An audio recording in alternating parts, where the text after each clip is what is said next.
Welcome back. The Pew Research Center says nearly 1 in 3 voters in this election will be an ethnic minority, making this the most racially and ethnically diverse presidential election in history. The growth is rapid growth for newly eligible Latino voters. More than 27 million Latinos are able to cast ballots this November.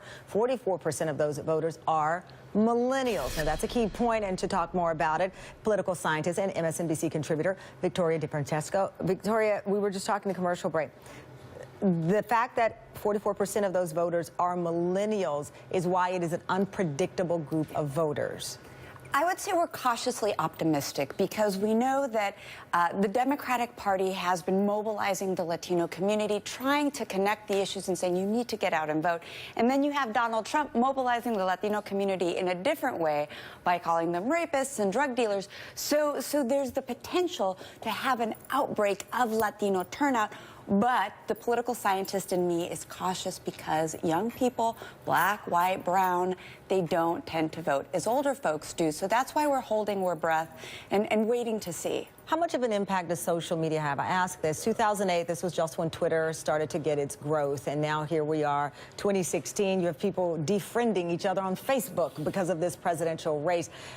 Could potentially the impact of social media get more millennials in, where they may not watch cable news every day, they may not watch the evening news, but these stories are being shared at a record number on the places they get their news? Yes, I do believe so. I do believe in terms of the news, the information that they get, but also the information about the logistics of how to vote. Because if you're an 18 or 19-year-old, you really don't know what the process of voting is. So on Twitter, you follow where it says, go here to register and vote, or go here to turn out and vote.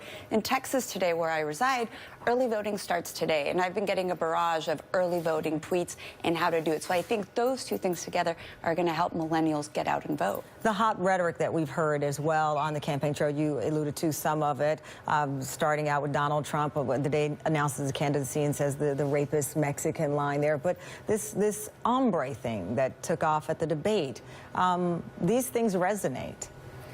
It's an otherization. So it's talking to Latinos, not trying to engage them on what really matters. We care about immigration, but you know what? We care about education. We care about fair taxing for working families. So when he calls Latinos bad hombres, he's otherizing them and also adding on a negative component. Why the bad? Why doesn't he say hardworking Latinos? Folks who love their families and want to keep their families together and want to work for reasonable immigration reform. A couple of weeks ago, we did have a report that there were some groups, particularly in Nevada, Latino groups, who were concerned that there had not been enough reinvestment in the Get Out the Vote effort. I saw you yes. have a reaction to that. What's going on there?